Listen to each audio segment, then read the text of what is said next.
물러가지 말라입니다. 제목을 한번 따라서 하겠습니다. 뒤로 물러가지 말라. 뒤로 물러가지 말라.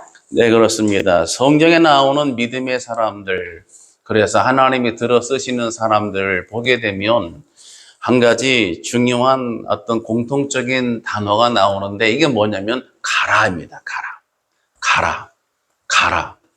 저는 대학 때에 신학대학 때 가라 모세 1학년 때 그 노래를 연습해서 저희 동기가 함께 불렀던 기억이 납니다. 가라 모세, 고 모세. 아주 굉장히 역동적인 복음송입니다. 가라는 말씀은 살면서 내가 익숙해 있던 자리에 그대로 주저앉아 있지 말고 하나님 주신 명령을 따라 움직여라. 그 다음에 이것을 방향성의 어떤 관점에서 보게 되면 뒤쪽, 이미 한 일, 뒤에 있는 일이 아니라 앞쪽을 향해서 나아가라. 할렐루야. 앞쪽을 향해 나아가라. 하나님께서는 오늘 이 시간에도 저와 여러분을 통해서 앞쪽으로 움직여 나가시기를 원하는 줄 깨달으시기 바랍니다. 이 세상은 나를 계속 소멸시키려고 하는데 저는 이것을 촛불의 원리로 설명합니다. 촛불은 아주 분위기가 타오르지만 사실은 생성 에너지와 소멸 에너지가 공기 중에 질소 이런 것들이 꺼트리려는 이 소멸 에너지와 싸우면서 접점을 이루는 게 촛불이거든요. 이런 면에서 세상은 우리를 소멸시키려고 하지만 원수마귀 사단은 우리를 주저앉히지만 하나님의 음성을 듣는 자는 힘을 내서 일어나 앞으로 나가게 될 줄로 믿습니다. 창세기 12장 1절에 여호와께서 아브라함에게 이르시되 너는 너의 본토 친척 아비 집을 떠나 내가 내게 지시할 땅으로 가라 그랬습니다. 출애굽기 4장 12절에 이제 가라. 내가 내 입과 함께 있어서 할 말을 가르치리라. 여호수아 1장 2절에서도 내 종 모세가 죽었으니 이제 너는 이 모든 백성과 더불어 일어나 이 요단을 건너 내가 그들 곧 이스라엘 자손에게 주는 그 땅으로 가라. 할렐루야. 이렇게 가라 명하시고 마태복음에서도 주님께서는 10장에서 보게 되면 잃어버린 양들에게로 가라고 명령을 주시고 계십니다. 이렇게 성경은 우리 하나님은 우리 주님은 저와 여러분에게 앞으로 나아가도록 명령하시는데 의외의 사건이 소개되어 있습니다. 정말 하나님께서 가라고 하실 때의 첫 번째 특징은 내 자신이 가진 조건과 아무런 관련이 없다고 하는 거예요. 하나님이 들어 쓰시고 하나님이 앞으로 가라고 중요한 임무를, 사역을, 사명을 맡기실 때 사람이 가지고 있는 역량과 조건과는 아무런 관련이 없습니다. 전적으로 하나님이 부르시고 전적으로 하나님이 말씀하시고 그래서 누가 하나님이 이루실 것이기 때문입니다. 하나님이 하시는 것입니다. 그러므로 한 개인이 실력을 갖추었느냐 준비가 잘 됐느냐가 중요하진 않습니다. 하나님이 부르셨느냐 그 부르심을 받았느냐가 더 중요한 것입니다. 두 번째로 납득이 되지 않는 특이한 사건이 있습니다. 성경에는 그럼에도 불구하고 의외의 사건들이 등장하는데 하나님의 말씀을 듣고 앞으로 나가야 될 주의 사명자가 낙심낙담해서 그대로 주저앉아 있는 그런 일들이 기록되어 있습니다. 낙담하다 히브리어 뜻은 무너지다. 정말 모든 것들이 쓰러져 버린다. 무너져 내린다. 이런 것들입니다. 내게 있어서 근데 중요한 마음의 비전과 소망, 사역에 대한 의지가 떨어져 내리는 것이죠. 사실 낙심한다 한자로도 떨어질 낙자 마음심자 마음이 밑으로 떨어져 내리는 무너져 가라앉는 현상이에요. 그런데 오늘 본문 히브리서 10장에서는 이를 두고 뒤로 물러가는 일이라고 표현하고 있습니다. 뒤로 물러가는 것입니다. 뒤로 물러가지 말라고 하는 것이죠. 어떤 경우입니까? 대표적인 경우로 엘리야를 우리가 들어볼 수 있는데 엘리야는 갈멜산에서 이 바알 선지자 450명, 그 다음에 아세라 선지자 400명, 850명과 싸워서 승리한 불굴의 용사 선지자입니다. 그런데 이세벨이 죽이겠다고 하는 그 위협과 협박 속에 쫓겨서 로뎀나무 아래로 피신해서 광야길에 들어가서 거기서 죽기를 갈구했습니다. 너무나 마음이 밑도록 가라앉아 버리고 너무나 무너져 버리고 꺼져 버리고 쓰러진 상태로 그렇게 마음이 뒤로 물러갔더랬습니다. 열왕기상 19장 있는 말씀이 저가 이 형편을 보고 일어나 저는 바로 엘리야이죠.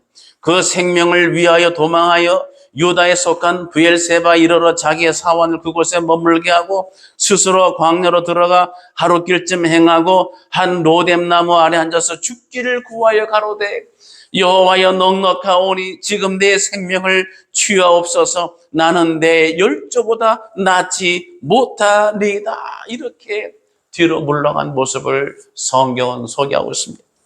구약의 위대한 지도자 모세도 마찬가지입니다. 원망하는 백성들로 인해서 마음이 너무 무거워서 그의 마음이 뒤로 물러가는데 민수기 11장 14절이에요. 책임이 심히 중하여 나 혼자는 이 모든 백성을 감당할 수 없나이다. 주께서 내게 이같이 행하실진대 구하옵나니 내게 은혜를 베푸사 즉시 나를 죽여 내가 고난당함을 내가 보지 않게 하옵소서. 이렇게 기도했습니다. 얼마나 괴로웠을까요? 주의를 한다고 나섰는데 그 길이 얼마나 답답하고 막막하고 힘들었으면 이런 고백을 했겠습니까?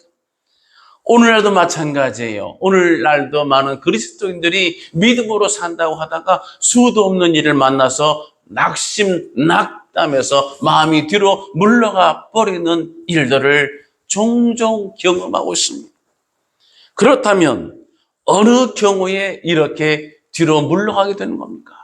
다음에 있는 세 가지를 우리가 잊었을 때에 뒤로 물러가지게 됩니다. 첫 번째로 출발의 전제를 잊어버릴 때입니다. 내가 어디서 났고 어디로부터 말미암은 자인지, 내가 어디에 소속되어 있는지, 내가 본래 어느 위치에서 출발했었는지를 이것을 잊어버렸을 때 낙심합니다. 첫 번째, 우리는 본래 소망이 없는 자들이었습니다. 아담의 범죄로 말미암아 죽을 수밖에 없는 죄. 그래서 우리는 죄 가운데 살다가 죄 가운데 태어나 죄 가운데 살다가 죄 가운데 죽어갈 운명이었죠. 다윗은 시편 51편 5절에서 이렇게 말합니다. 내가 죄악 중에서 출생하였으며 어머니가 죄 중에서 나를 잉태하였나이다. 내가 본래 아주 비천한 그러한 죄인 중에 죄인이었다고 하는 것이죠. 또 하나 구약에 보면 애굽에서 우리는 종살이하던 신분이었습니다. 신명기 5장 6절입니다. 나는 너를 애굽 땅 종되었던 집에서 인도하여 낸 내 하나님 여호와로라. 할렐루야. 우리가 본래 애굽 땅 종되었던 곳에서 있던 우리 하나님이 거기서 인도하여 내신 바 되었다고 하는 것이죠. 애굽은 오늘날 원수마귀 사단의 지배하에 있는 이 세상을 상징하고 있습니다.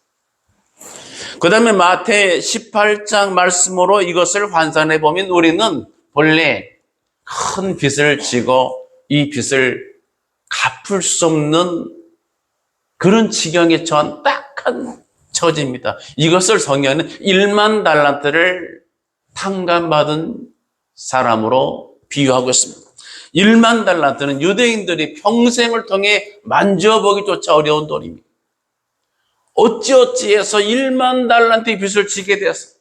내가 노력하고 매달 일을 해서 조금씩 이자를 갚고 원금을 갚고 보통 말하는 원리금을 갚아 나간다 해도 엄두를 낼 수가 없고 어떻게 해볼 도리가 없어요. 1만 달란트.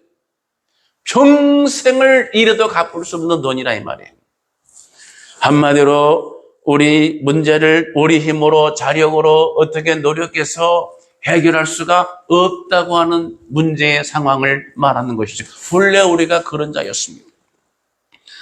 그 다음에 에베소서에 보게 되면 우리가 본질상 진노의 자녀이었다고 기록하고 있습니다. 우리도 다 그 가운데서 우리 육체의 욕심을 따라 지내며 육체와 마음이 원하는 것을 하여 다른 이들과 같이 본질상 진노의 자녀이었더니 내가 내 출발점이 이렇게 비천하고 이렇게 무력하고 죄인 상태에서 출발한 나입니다. 그러므로 신명기 32장 7절은 이렇게 말씀하시죠. 옛날을 기억하라. 역대의 연대를 생각하라. 옛날을 기억하라는 거예요. 에베소서 2장 11절도 받아서 이렇게 말하죠. 그러므로 생각하라. 너희는 그때에 육체로는 이방인이요 손으로 육체 행한 할례를 받은 무리라 칭하는 자들로부터 할례를 받지 않는 무리라. 이게 뭐냐면 약속 밖에 있다 이 말이에요. 그래서 너희는 그때에 그리스도 밖에 있었고 구원하신 구원자 예수 그리스도 밖에 있었고 이스라엘 나라 밖의 사람이라 약속의 언약들에 대하여는 외인이요 세상에서 소망도 없고 하나님도 없는 자이더니 이렇게 우리가 출발했습니다. 그랬던 우리가 정말 예수님을 영접하고 나서 모든 것이 달라졌습니다. 주님이 우리를 찾아오시고 내가 그 주님을 내 마음에 내 심령에 영접하는 순간 모든 문제가 달라졌다 이 말이에요.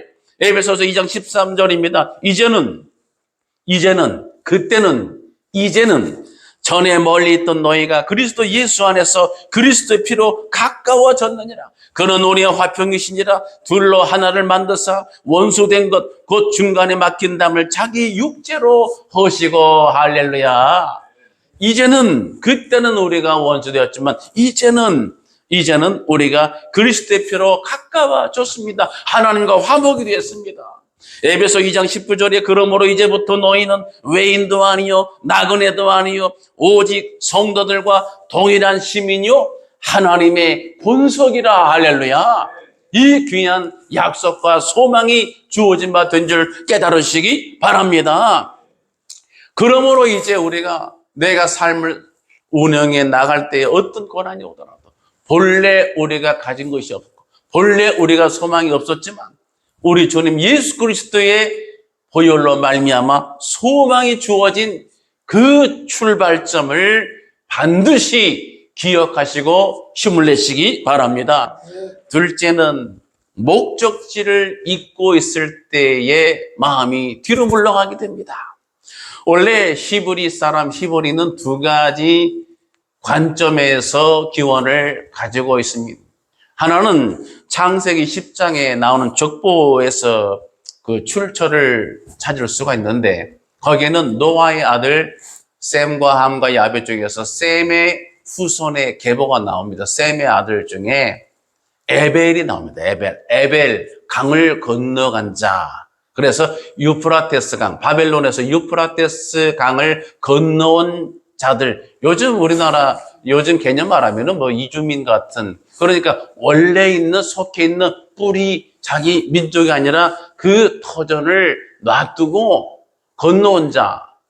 얼마 전에 뉴스 보니까 유럽 연맹에서 그 보트 피플 있잖아요. 배 타고 오는 이제 이렇게 여러 가지 어려움 속에서 그 자기 본국을 탈출해서 생존을 해서 건너온 사람들을 받지 않겠다. 뭐 요새 유럽에서는 그런 연맹, 그런 운동이 전개되고 있어요. 참 자국도 안보도 문제일 수 있겠습니다만은 그 오죽하면 자기 나라를 탈출해서 배를 타고 목숨을 걸고 그렇게 나갔겠습니까? 참 가슴 아픈 케이스라고 생각합니다. 이렇게 에벨이 강을 건너온 자입니다. 자기의 모든 자산, 모든 기반을 뒤로 하고 강을 건너온 자들이 바로 에벨, 바로 히브리라고 하는 것이죠. 두 번째는 사회학적 관점에서 보는 출처 기원 분류입니다. 근동지방의 하비루, 아비루 이 토기 문서에서 발견된 그러한 이제 개념들인데요. 실제로 그 당시에는 국경도 없고 인종도 없고 어떤 소속도 없이 여기저기를 떠도는 그런 방랑족들, 기반이 하나도 없이, 삶의 뿌리가 하나도 없이, 자산 아무것도 없이, 정말 어떤 정착할 아무것도 가지지 못하고 여기서 저기로, 저기서 여기로 떠돌다가 전쟁 나면 용병으로 들어가서 먹고 사는 문제를 해결하고, 또 목축업에서 남의 재산을 대신 양을 쳐주면서 거기서 얼마 양식을 받아서 삶을 유지하기도 하고, 또 천막에서 주로 생활을 하고, 또 어떤 돌을 깎는 석공의 일도 하고, 한마디로 하류층의 사람들, 아무런 기반이 없는 그런 사람들을 바로 이비루, 아비루, 하비루 이렇게 토판에 기록되어 있어요. 현재 그리스 지방을 중심으로 한 현재도 어떤 방랑자, 어떤 집시족이 존재하고, 중동 지방에 그 한 4,000년 이상 천막 생활하고 있는 그 유명한 그 유목민 있죠. 그 베두인이라고 하는, TV에 가끔 나오기도 하는데, 그런 사람들, 그런 족속들을 통틀어서 이비루, 아비루, 이제 그렇게 해서 히브리라고 통칭하게 된 겁니다. 그러니까 창세기 10장의 기원에 봐서도 강을 건너와서 내 모든 본토, 친척, 아비집을 다 떠나서, 자기 본국을 떠나서 강을 건너온 이주민과도 같은 자들이고, 사회적으로 아무런 힘도 기반도 자산도 가져보지 못한 떠돌아다니는 그러한 하류층의 인생이 히브리이기도 합니다. 자, 그래서 저들이 이 땅에서 정말로 어려운 삶을 살고 있으나, 그러나 문제는 뭐냐면, 저들이, 이 히브리 민족이 40년을 광야를 경유하는 삶을 살았지만, 중요한 것은 광야가 저들의 정착지가 될 수가 없단 말이에요. 비록 이렇게 저렇게 히브리로 명명돼서 광야 생활을 하고 있는 게 현재 내 모습이고 내 가족이고 내 인생의 바로 이렇게 진행 곡선이기도 하지만, 그러나 성경 안에서 하나님의 관점 안에서 저들이 머물러 할 것은 이 땅의 영원한 낯선 광야가 절대로 아니라고 하는 겁니다. 저들에게는 저들이 가야 할 목적지가 있습니다. 할렐루야. 이 광야를 끝내고 머물러서 내가 심고 심는 자에게 심을 것을 주신 하나님의 은총을 힘입어 심고 심은 것을 거두어서 이것으로 먹고 살 수 있는 정착할 장소, 가나안 땅이 기다리고 있는 하나님의 택한 백성이라고 하는 것이죠. 이 땅에 비슷한 사람이 있죠. 나그네와 행인이라고 성경에 소개하고 있는데, 내가 나그네 행인 같은 사람도 본래 가야 될 본향이 있는 사람인 그 사람은 나그네라고 할 수 있습니다. 그런데 가야 될 정착할 목적, 그런 도착할 지점이 없어. 그러면 배가 본다. 방랑자입니다. 여기서 저기로 그냥 방랑하는 거예요. 출애굽 40년의 광야 생활이 그저 방랑자로 하나님 내모르신 것이 아닌 것을 기억하시기 바랍니다. 오늘날 저와 여러분이 이 땅을 살아가는 동안에 광야와 같이 여러 가지 불편하고 힘들고 어려운 일들을 만난다 할지라도 이 광야에서 떠돌다가 끝낼 방랑의 인생이 아님을 기억해야 돼요. 그럼 뭐예요? 가야 될 목적지가 있다고 하는 거죠. 누가복음에 등장하는 탕자에게는 희망이 있어요, 없어요? 절망 중에 희망이 있는데, 그게 뭐냐면 내가 돌아갈 아버지 집이 있다. 할렐루야. 돌아갈 집이 있어요. 돌아가면 처음에는 계산이 안 떨어졌지만, 왜냐하면 너무 배고파서 돼지가 먹는 쥐열 열매로 연명하며 살았는데, 유대인들에게 돼지는 정말 부정한 짐승으로 간주하는 그런 개념이 있습니다. 그 돼지를 치는 일도 아주 불명예스러운 일로 간주했어요. 그래서 이혼에 대한 이혼에 대한 여러 판례 중에서 웬만하면 이혼하지 말라잖아요, 성경에서. 이혼에 합당한 사유가 발생할 때에 증서를 써줘서 이혼하게 되는데, 그 중에 하나가 놀랍게도 남편이 돼지를 치는 경우에 이것이 너무나 불결하고 냄새나고 괴로워서 살 수가 없다 할 때에 이것을 인정해서 이혼 증서를 써주게 돼 있습니다. 그 정도로 돼지 치는 것이 불결하고 냄새나고 부정한 그런 직업, 그런 가축으로 간주를 했더랬습니다. 그런데 탕자가 그 집안이 아버지 품꾼도 있고 넉넉한 부자 집안의 그 아들이 낯선 돼지에서 어떻게 살았다고요? 그 부정하다고 간주하는 돼지한테 얹혀 살았어요. 주객이 전도가 됐어요.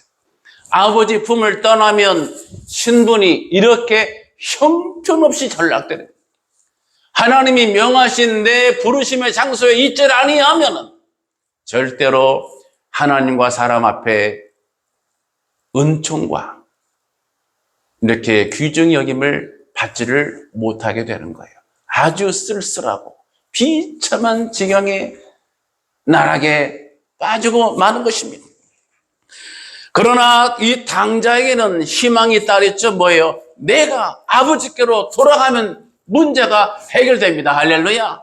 내가 돌아갈 집이 있어요. 돌아가서 나를 맞아줄 아버지 품이 기다리고 있다 이 말이에요. 그래서 저와 여러분은 목적지가 반드시 있는 하나님의 자녀인 것을 절대로 잊어서는 안 되는 것입니다.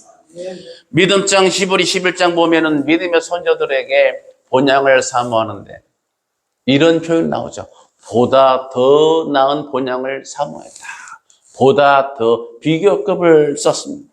히브리 11장 16절입니다. 그들이 이제는 더 나은 본향을 사모하니 곧 하늘에 있는 것이라. 이러므로 하나님이 그들의 하나님이라 일컬음 받으심을 부끄러워하지 아니하시고 그들을 위하여 한 성을 예비하셨느니라. 저들이 이 땅에서의 고향도 중요하지 않습니까? 그런데 그런 육신에 속한 본향을 사모하는 것보다 더 나은 본향을 바로 열고 하나님 나라 바로 닫고 보다 더 나은 본향을 사모했더니 어떤 결과가 주어졌어요? 하나님께서 저들의 하나님이라 일컬음 받으신 이것을 기뻐하셨다 이 말이에요. 기뻐하셔서 저들을 위해서 한 성을 예비해 주셨어. 할렐루야.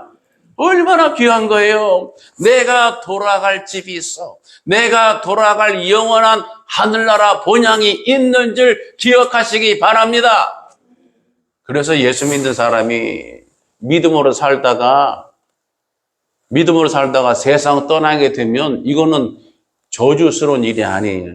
이것은 하나님 주신 자연스러운 질서 가운데 순응하는 것이기도 하고요.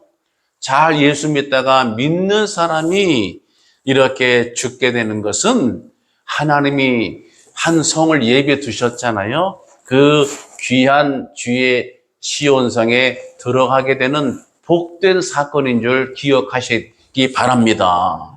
이게 얼마나 놀라운 거예요. 사도 바울은 이 점을 이렇게 말합니다. 표대를 향하여. 목적이 있느냐 없느냐를 제가 성경의 여러 관점을 통해 분할해서 지금 묶어다가 제시하고 있습니다. 빌립보 3장 13절에 형제들아 나는 아직 내가 잡은 줄로 여기지 아니하고 오직 한 일, 즉 뒤에 있는 것은 잊어버리고 앞에 있는 것을 잡으려고 표대를 향하여 그리스도 예수 안에서 하나님이 위에서 부르신 부름의 상을 위하여 달려가노라. 할렐루야. 여기서 오직 한 일, 보통 사람들이 이거를 완료형으로 생각해서 내가 했던 일은 잊어버리고 이것이 아니라 한 가지 일이 뭐냐면 뒤에 것은 잊어버리고 앞에 것을 잡으려고 하는 그 한 가지 일을 말하는 거예요. one thing입니다. one thing. 내가 이미 완료된 일을 말하는 게 아니라 오직 한 일은 내가 행한 일이 아니고 내가 뒤에 것, 앞에 것 중에서 오직 한 가지 앞에 것을 잡겠다는 거예요. 할렐루야. 목적을 향해 하는 거예요. 하나님이 주신 부르심의 상을 잡으려고 앞을 향하여 고 가라 명하실 때에 예 아멘 순종하고 그 앞을 향해서 나아가겠다 이 말이에요. 사도 바울은 그러므로 많은 고난을 당했지만 이 목적지를 잊지 않는 목적지를 가진 그런 사명자인 줄 기억하시기 바랍니다. 그러므로 어떤 고난이 있다 그래도 어떤 어려움이 온다 하더라도 그는 그 길을 멈출 이유가 없습니다. 어떤 어려움이 어떤 환경적인 곤고함이 있다 하더라도 그는 정말로 담대하게 그 길을 나갈 수가 있었습니다. 사도행전 20장 23절입니다. 오직 성령이 각성해서 내게 증언하여 결박과 환난이 나를 기다린다 하시나 내가 달려갈 길과 주 예수께 받은 사명 곧 하나님의 은혜의 복음을 증언하는 일을 마치려 하면 나의 생명조차 조금 더 귀한 것으로 여기지 아니하노라. 이것이 목적을 잊지 않는 사도 바울의 신조입니다. 선교사 가운데 중국 선교사로 갔던 어떤 처녀 선교사가 있어요. 앤 윌터 폰 양이라고 합니다. 이 앤은 아름다운 처녀로서 의과대학을 졸업하고 그가 많은 정말 앞길이 창창한데 모든 진로를 다 놔두고 중국으로 선교사를 자원해 갔습니다. 당시에 선교사 중국으로 간다는 것은 살아서 나오기가 어렵다고 알려진 이제 그 당시에는 정말 미개하고 죽을 수 있는 동양 선교가 얼마나 어려운가 다들 만류하던 때입니다. 그런데도 불구하고 그는 이 처녀는 기도하는 끝에 주를 위해 살기로 결심하고 중국으로 떠났어요. 그러니 그 어머니가 얼마나 애가 탔겠어요. 그 어머니가 있는 돈 없는 돈 모아다가 돈을 붙였습니다. 210달러 붙였는데 제가 얼마인가 이렇게 한번 계산해 보니까 한국 돈으로 28만 3천 원. 예? 돈이 많은 것도 아니에요. 28만 3천 원을 이 값어치에 이거 금을 보내면서 이걸 받았거든. 잘 받았으면 안전하다, safe, 안전하다고 하는 요 문장 하나만 보내다오. 이렇게 보낸 거예요. 그러니까 전보가 왔어요. N에서 전보가 왔는데 거기서는 safe, 안전하다가 없고 delighted, 즐겁습니다. 즐거웠다. 내 사역이 그냥 안전하다. 어머니는 아무래도 가족이고 어머니잖아요. 그러니까 딸의 안전이 제일 걱정이겠죠. 근데 실제로 그 딸 선교사 애는 안전한 것이 문제가 아니고 안전을 뛰어넘어 즐겁다고 하는 고백을 했어요. 내가 선택한 이 중국 선교가 정말 기쁨이라고 하는 그 문장을 전보로 보내왔다 이 말이에요. 왜 그렇습니까? 내가 목적이 있고 사명이 있고 할 일이 있고 비전이 있는 사람에게는 환경과 여건이 문제가 될 수가 없다고 하는 거예요. 어떤 어려움 속에도 기쁨이 충만하단 말이죠. 사랑하는 예배자 여러분, 우리는 이 땅에서 광야길에 여러 변수를 만난날지라도 우리를 기다리시는 성을 예비하시고 기다리고 계시는 하나님 나라가 우리 가운데 있음을 여러분 그 유업을 받을 자인 것을 기억하시고 힘내시기 바랍니다. 마지막 세 번째로는 믿는 자가 하나님의 약속, 언약을 잊어버릴 때 뒤로 물러갑니다.